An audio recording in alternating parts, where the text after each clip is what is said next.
একটি দলকে ক্ষমতা বসিয়েছে। সেই দল ক্ষমতা আসার পর তারা আমাদের ভোটের অধিকার, মানবাধিকার, ভাতের অধিকার এবং কি আমাদের সকল এবং মিডিয়া কর্মীদেরও সকল অধিকার তারা খর্ব করেছিল। এবং কি 2008 সাল থেকে 2024 সালের মধ্যে বাংলাদেশের মানুষ ভোট দিতে পারে। একটি গণতান্ত্রিক রাষ্ট্রের সৌন্দর্য হচ্ছে যে প্রত্যেক মানুষ তার মত প্রকাশ করবে, আর সেই মত প্রকাশের জন্য পদ্ধতি হচ্ছে প্রত্যেক 5 বছর পরে ভোট হবে। ভোটে যে পার্টিকে মানুষ ভালো মনে করবে, যোগ্য মনে করবে, দেশ পরিচালনার জন্য যোগ্যতা সম্পন্ন মনে করবে, তাদেরকে ভোট দিয়ে দেশের প্রধানমন্ত্রী বানাবে, দেশের কর্ণধার বানাবে, কিন্তু তারা দেশ পরিচালনা করবে। কিন্তু সেই সরকার ক্ষমতা আসার পর আমাদের সকল অধিকার হরণ করেছে। আমাদের দেশে শুরু হয়েছিল বৈষম্য, বিভিন্ন কোঠার নামে, বিভিন্ন পেশার নামে বৈষম্য করে এক শ্রেণীর মানুষের মৌলিক সকল অধিকার তারা হরণ করেছিল। 2024 সালে বাংলাদেশের ছাত্র সমাজ, যুব সমাজ আবার জেগে উঠেছিল তাদের সেই অধিকারের জন্য। শুরু হলো ব্রিটিশ সরকারের বিরুদ্ধে এক যুদ্ধ। ব্রিটিশ সরকারের কাছে তাদের আবেদনটা ছিল বৈষম্য মুক্ত একটা স্বাধীন দেশ, কিন্তু তারা নিরীহ ছাত্রদের উপর চালালো স্টিম রোলার। যেভাবে স্টিম রোলার চালিয়েছিলেন পাকিস্তানের হানাদার বাহিনী বাংলাদেশের সাধারণ নাগরিকদের তদ্রুপ আমরা দেখেছি। 2024 সালের জুলাই আগস্টে আমাদের নিরীহ ছাত্রদের উপর গুলি করে 2000 ছাত্রকে শাহাদাত বরণ করেছে। আমরা তাদের আত্মার মাত্রা 20,000-এর উপর ছাত্র, যুবক, শিশু পুঙ্গত্ব বরণ করেছে। পুঙ্গত্ব বরণ করে তারা এখনো অনেকেই হাসপাতালে কাতরাচ্ছেন তাদের সুস্থতার জন্য। আমরা আল্লাহর কাছে পরিহার করি, আল্লাহ রাব্বুল আলামিন অতি দ্রুত তাদেরকে সুস্থতা দান। সম্মানিত 2024 সালের বিপ্লবের পর যখন ছাত্র সমাজের বিজয় হয়েছিল, আমরা মনে করি আমাদের এই ভূখণ্ড আবার নতুন করে স্বাধীন হয়েছে।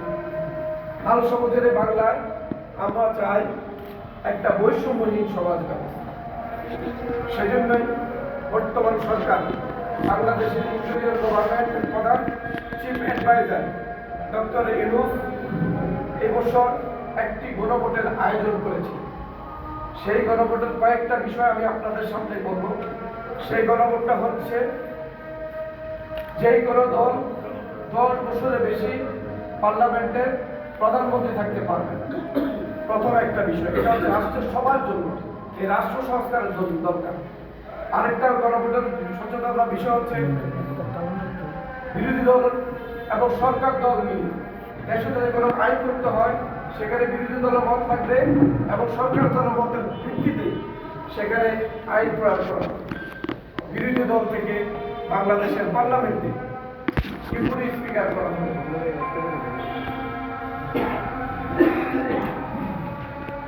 সংসদে নারী প্রতিনিধিত্ব বৃদ্ধি করা হবে। ক্ষমতার ভারসাম্য রক্ষা করা হবে। দেশের বিচার ব্যবস্থা স্বাধীন থাকবে। সম্মানিত সাংবাদিক বন্ধুরা, আপনারা জানেন যখন যে সরকারে আসে তখন সে বাংলাদেশের বিচার ব্যবস্থাকে তাদের মতো করে নিয়ে সকল শ্রেণী পেশার মানুষের উপর তারা নির্যাতন চালায়। আমরা চাই না 3 বার দেশ স্বাধীন হয়েছে, আবার দেশ স্বাধীন সেই জন্যই আমাদের বিচার ব্যবস্থা স্বাধীন হওয়া দরকার। যে বিচার ব্যবস্থাতে কোনো সরকার দল এবং বিরোধী দল হস্তক্ষেপ করতে পারবে না। দ্বন্দ্বপ্রাপ্ত আসামি যারা বিভিন্ন খুন করে, চাঁদাবাজি করে দ্বন্দ্বপ্রাপ্ত হয়, যখন যে সরকার আসে তখন সেই সরকার তার দ্বন্দ্বপ্রাপ্ত আসামিদেরকে বেকুলুস খালাস করে দেয়, যেটা কখনো একটা জাস্টিস হতে পারে না।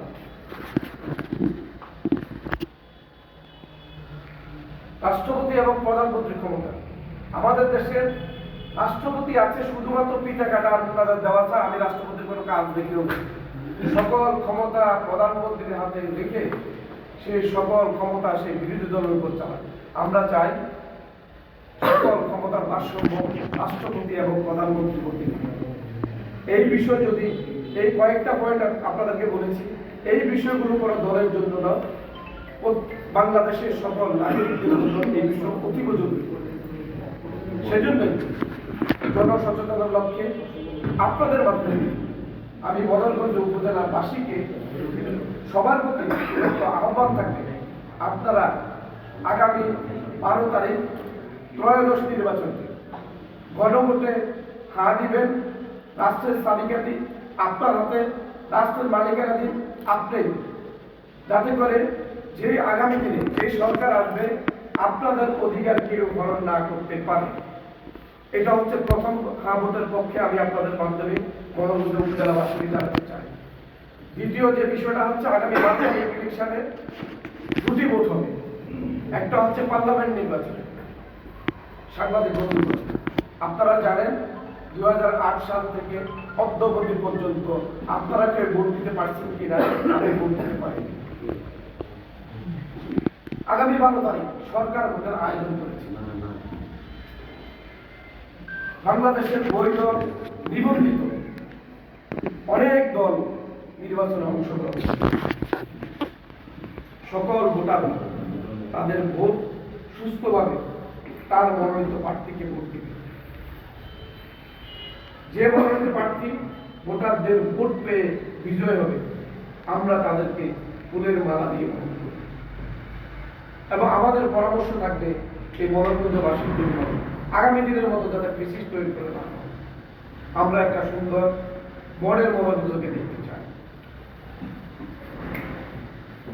আগামী বিগত দিনগুলোতে ভোট কেন্দ্রে দখলদারিত্ব ছিল। আপনাদের মাধ্যমে সকল ভোটারদেরকে আপনারা নিশ্চিত করবেন তাদের ভোট তারা দিবে সুস্থভাবে। কেউ যদি কারো ভোট হরণ করতে চান, একজন নাগরিক হিসেবে বদরগঞ্জ উপজেলার আপনারা সবাইকে নিয়ে তা প্রতিহত করবেন। সেটা যে দলের হোক না কেন, যে মতের হোক না কেন, আমরা চাই বদরগঞ্জ উপজেলার প্রত্যেকটি ভোটার তার ভোট সুস্থভাবে প্রয়োগ করে আগামী দিনে যাকে মনোনীত করবে আমরা তাকে নিয়ে বদরগঞ্জ উপজেলাকে সাজাতে চাই। সেক্ষেত্রে আপনাদের সহযোগিতা, আপনাদের আন্তরিকতা, আপনাদের পরিশ্রম লাগবে। আপনারা যারা সাংবাদিক আছেন, জাতির বিবেক, আপনারা বিভিন্ন ভোট কেন্দ্র পর্যবেক্ষণ করবেন। যেটা সত্য সেটা সত্য তুলে ধরবেন। কোনো ভোটারকে হয়রানি করছে সেটা জাতির কাছে ক্লিয়ার করছে, হোক যে দলের হোক না কেন, যে মতের হোক না কেন। বিগত দিনের মতো আমরা দেখতে চাই আগামী দিন মডেল একটা বদরগঞ্জ সারা বাংলাদেশের 64 জেলা, সকল থানা, সকল উপজেলা কিভাবে চলবে, আমরা সেটা আমাদের বিষয় না, সেটা রাষ্ট্র এবং রাজনৈতিক দলগুলোর বিষয়। আমি বদরগঞ্জ উপজেলার একজন নাগরিক হিসেবে আমি চাই আপনারা সব এই জনসচেতনতা সৃষ্টি করে একটি সুন্দর মডেল বদরগঞ্জ সম্মানিত ভাইরা, আজকের গণভোটের বিষয়, এই বিষয়ে আমি আমার বক্তব্য এখানে শেষ করছি। আরেকটা বিষয় আপনাদের গত 2 মাস আগে আপনাদেরকে নিয়ে আমি একটি মত বিনিময় সভা করেছিলাম এবং কি বদরগঞ্জ স্কুল ফিল্ডে বদরগঞ্জ উন্নয়ন ফোরামের নারী উদ্যোক্তাদেরকে নিয়ে একটা প্রোগ্রাম করেছিলাম। সেখানে আমার কয়েকটি কমিটমেন্ট ছিল, তার মধ্যে 2টি কমিটমেন্ট ছিল। উল্লেখযোগ্য হচ্ছে বদরগঞ্জের একটি আইটি সেন্টার। আপনারা আমাদের বিশেষ করে সহসভাপতি এবং নির্বাহী সদস্য আশিক এলাইয়ের সাথে যোগাযোগ করে আপনাদের সাংবাদিকদের মধ্য থেকে আমি 5 জন লোক চাই যারা আমাদেরকেও সহযোগিতা করবে আইটি সেন্টার করার ক্ষেত্রে। আরেকটা বিষয় হচ্ছে আমরা সেদিন বলেছিলাম শিক্ষা ক্ষেত্রে আমরা কিছু কাজ করি। ইতিমধ্যে বদরগঞ্জ উপজেলার কয়েকটা শিক্ষা প্রতিষ্ঠানের শিক্ষকদের সাথে আমার কথা হয়েছিল, কয়েকজন সাংবাদিক বন্ধুদের সাথে আমার কথা হয়েছিল। আমি একটি বদরগঞ্জ উন্নয়ন পক্ষ থেকে বিক্রি প্রকল্প চালু করতে চাই। সেক্ষেত্রে আপনাদের সহযোগিতা লাগবে। আপনারা যদি সহযোগিতা করেন তাহলে আমরা এই বৃত্তি প্রকল্পকে সুন্দরভাবে আয়োজন করতে পারি। আমরা চাই অর্থের কারণে কোনো মেধাবী ছেলে, মেধাবী ছাত্র ছাত্রী তার ছাত্রত্ব না হয়। মেধাবীরা হচ্ছে আমাদের সবচেয়ে বড় সম্পদ। আমরা যদি তাদেরকে মেধাবী করতে পারি, তাহলে আগামী দিনে এই মোড়লগঞ্জকে তারা সুন্দরভাবে সাজাবে। আপনাদের স্বপ্ন হয়তো আপনারা বাস্তবায়ন না করতে পারলেও সেই মেধাবী ছাত্ররা আগামী দিনে মোড়লগঞ্জকে সুন্দরভাবে সাজাবে। সেক্ষেত্রে আপনাদের সহযোগিতা চাচ্ছি। আপনাদের পক্ষ থেকে ভিত্তি প্রকল্প 5 জনকে দিয়ে আমাদেরকে সহযোগিতা করবেন। আর নির্বাচন পরবর্তী সময়ে আপনারা জানেন আমি দেশের বাইরে থাকি।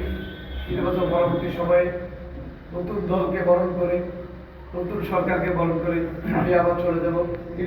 আমাদের উন্নয়ন ফোরামের দুজন নির্বাহী সদস্যকে আপনাদের সাথে ইন্ট্রোডিউসিং করে দিয়ে গেলাম। তারা আপনাদের সাথে সমন্বয় করে এই কাজগুলো করবে।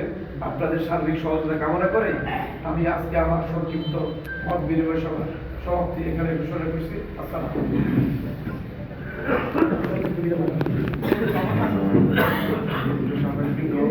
কোনো জানার আছে কিনা?